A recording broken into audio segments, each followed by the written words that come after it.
Amigas e amigos, canal do Xavier, eu sou o Xavier.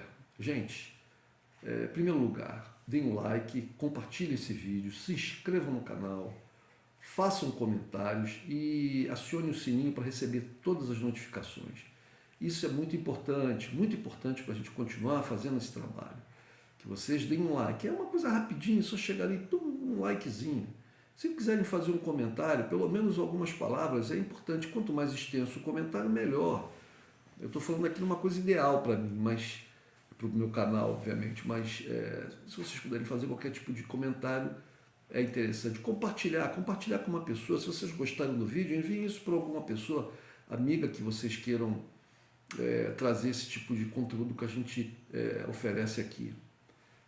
Acionar o sininho para receber todas as notificações. Isso também é importante. E fazer a inscrição no canal. São coisas um pouquinho mais demoradas. O like é o mais rapidinho, é só chegar aí, dá um joinha aí, um cliquezinho no joinha, na mãozinha para cima, e já ajuda a gente bastante. Se quiser continuar com o resto, melhor ainda. Em breve teremos aqui uma maneira das pessoas fazerem contribuições financeiras para o canal, aqueles que desejarem e com o valor que desejarem. E se quiserem que a gente amplie o trabalho desse canal. Ok, gente?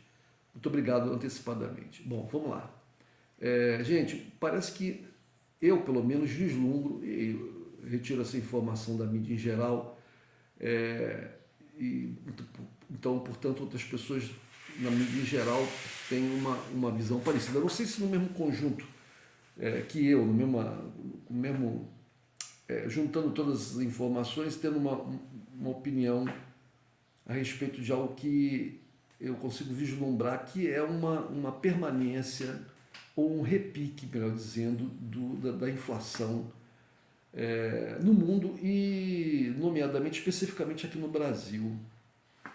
Vou começar pela razão local, né, aqui no Brasil, para que essa inflação dê um repique, que seria a possibilidade da manutenção por um tempo mais longo dessas manifestações antidemocráticas de bolsonaristas nas estradas.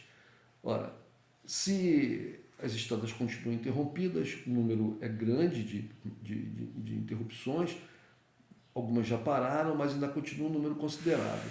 Essas interrupções atrapalham o tráfego, principalmente de caminhões. Em muitos lugares são os próprios caminhões que estão atrapalhando o tráfego, e de carros em geral, e isso dificulta o abastecimento das cidades, né, das mercadorias que são consumidas nas cidades. E se isso se manter por um tempo, né, se isso se mantiver por um tempo, pode acabar causando uma inflação por diminuição da oferta de produtos, né? Então, isso é um fato aqui local. Bom, espero que isso não perdure, mas quanto mais tempo durar, maior vai ser o impacto sobre o preço dos produtos em geral, desde combustíveis até alimentos, roupas, todos os produtos que circulam pelas nossas estradas e que estão, muitos deles aí parados, sem poder passar por causa desses bloqueios, coisa completamente louca de gente fanática e burra. Mas fanáticos. Eu vejo vídeos aí desses manifestantes, são pessoas completamente alucinadas, né? Muito ignorantes e completamente alucinadas. O que é muito triste, porque com isso a gente percebe quanta gente nessas condições existem no país, né? Quantas pessoas assim, quantas pessoas que não conseguem ter uma noção clara da realidade dos fatos. Bom, então essa é a questão local. As questões que são externas ao Brasil. Nós temos a questão da guerra na Ucrânia. A guerra na Ucrânia tem tomado um caminho de recrudescimento em função principalmente da exportação de grãos ucranianos. Houve um acordo, os grãos da Ucrânia, a Ucrânia é um grande produtor de grãos, e teve impedido a sua exportação dos grãos já colhidos, que estavam estocados, por causa da guerra.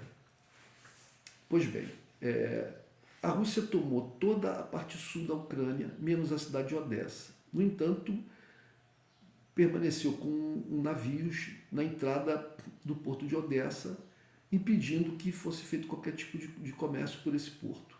Então, nesse sentido, a Ucrânia não tinha como exportar os seus grãos. Foram aventadas possibilidades de se criar outras rotas que saísse da Ucrânia e atravessasse a Europa até chegar nos portos europeus, mas era uma coisa muito distante, muito longa. Não havia uma infraestrutura logística para levar esses grãos pela Europa até esses outros portos. Então, a coisa só se resolveu quando foi feito um acordo entre Turquia, ONU e Rússia, e um outro acordo entre Turquia, ONU e Ucrânia. Isso porque a Ucrânia se negava a negociar com a Rússia. Então fizeram 2 acordos paralelos, concomitantemente, mas que tinham o mesmo objetivo, que era a liberação por parte dos russos para que navios pudessem atracar em Odessa e pegar os grãos que estavam estocados. Por outro lado, também foi garantida a exportação de grãos por parte da Rússia, que estavam suspensas por causa de sanções, das sanções do bloco europeu americano, né, que está lutando, na verdade é quem está lutando de verdade lá na Ucrânia.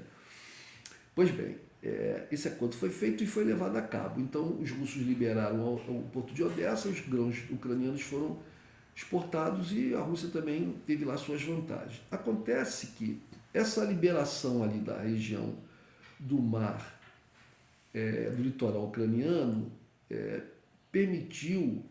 possibilitou que americanos, ingleses e ucranianos em conjunto, mancomunados, fizessem operações militares contra as forças militares russas.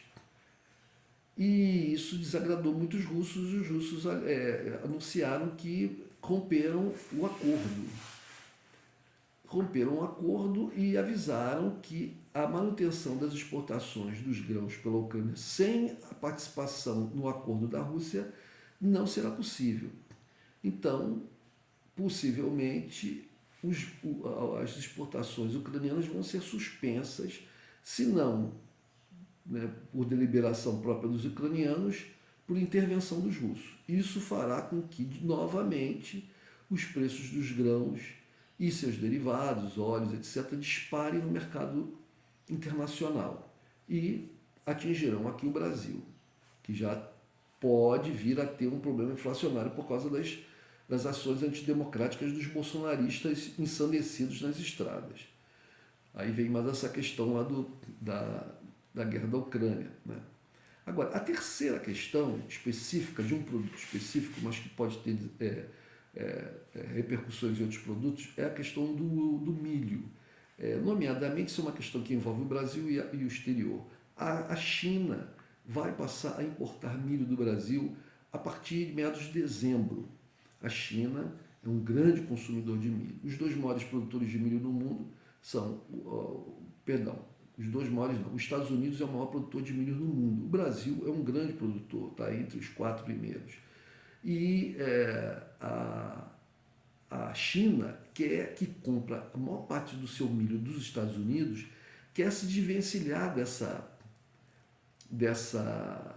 necessidade, dessa dependência do milho americano, quer diminuir essa dependência. Então, estou procurando outros mercados de compra e um deles é aqui o Brasil.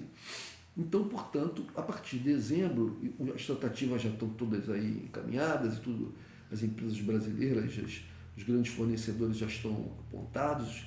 Então, a partir de dezembro, meados de dezembro, começam as exportações. Ora, se o produtor brasileiro, se as empresas de beneficiamento do milho no Brasil vão passar a exportar milho para a China, vão passar a exportar milho, vejam bem, gente, não é uma quantidade à toa, não é uma quantidade pequena, é uma quantidade muito grande e que tende a crescer, porque a China é um gigante consumidor, né? E está escolhendo o Brasil para ser um dos seus grandes fornecedores. Então, a quantidade de milho que vai ser exportada para a China tende a aumentar a partir de dezembro, que começa, né? E para os meses e anos subsequentes. O que isso vai redundar em o quê? Bora, o produtor de milho aqui no Brasil vai ter que escolher, né, entre vender o milho para o mercado interno ou vender o milho para o mercado externo em dólar ou em qualquer outra moeda valorizada. Ele vai preferir vender moeda valorizada, inclusive pelo fato de que esse comprador lá fora compra quantidades absurdas. A produção de milho no Brasil atende o mercado interno, mas a maior parte do milho que nós consumimos aqui interno, que nós produzimos aqui, vai para a ração animal. Uma pequena parcela fica para o consumo humano. Bom, de qualquer maneira, o que essa exportação de milho vai acarretar de imediato? Uma busca por novas terras para plantio de milho, né?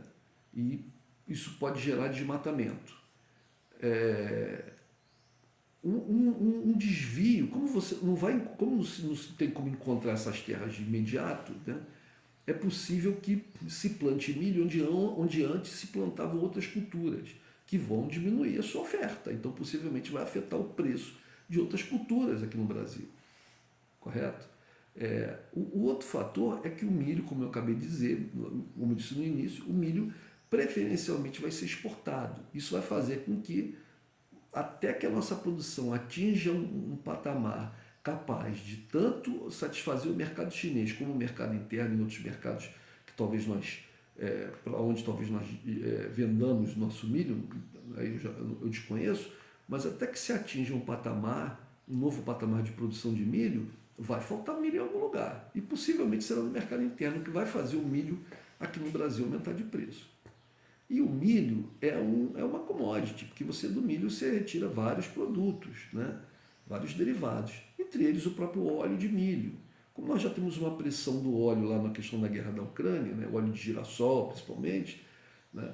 Talvez tenhamos aqui um outro problema. Se as pessoas aqui não vão ter óleo de milho, vão recorrer a óleo de soja, a outros óleos, e o preço desses óleos vai aumentar.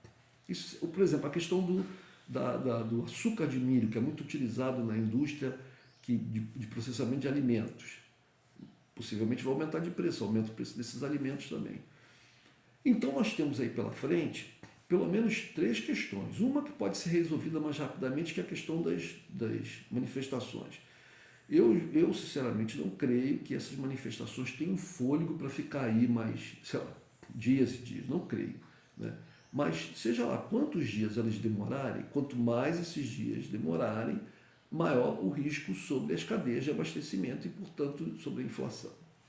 A questão da guerra da Ucrânia parece que caminha para um acirramento, porque europeus e ucranianos e norte-americanos parecem não estar dispostos a negociar, ou então querem negociar, mas negociar sob condições que são impossíveis para a Rússia. Impossíveis. Portanto, então, eles não querem negociar. Então, não vejo outra alternativa para os russos, se não tomarem medidas drásticas, o que vai fazer aumentar o preço dos grãos.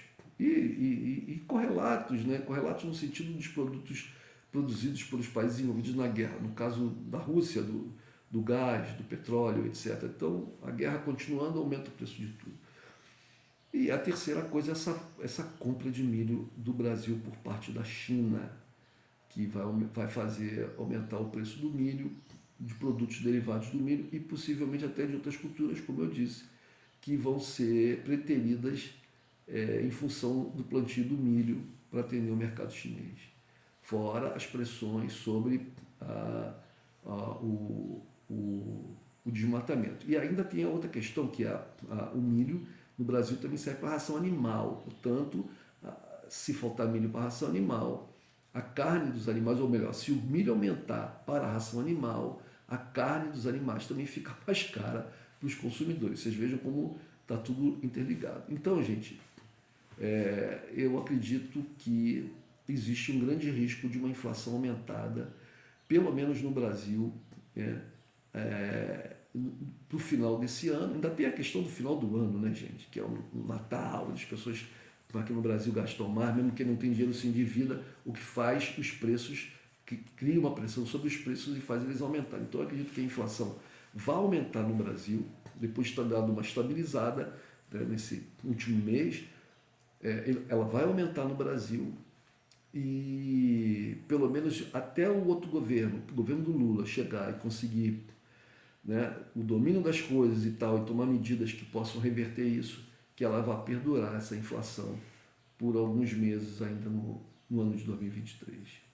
Então, vamos ficar atentos, vamos procurar poupar o nosso dinheiro, buscar sempre o melhor preço para que o impacto seja menor sobre os nossos bolsos ou bolsos, como alguns gostam de dizer. Falou, gente? Um abraço!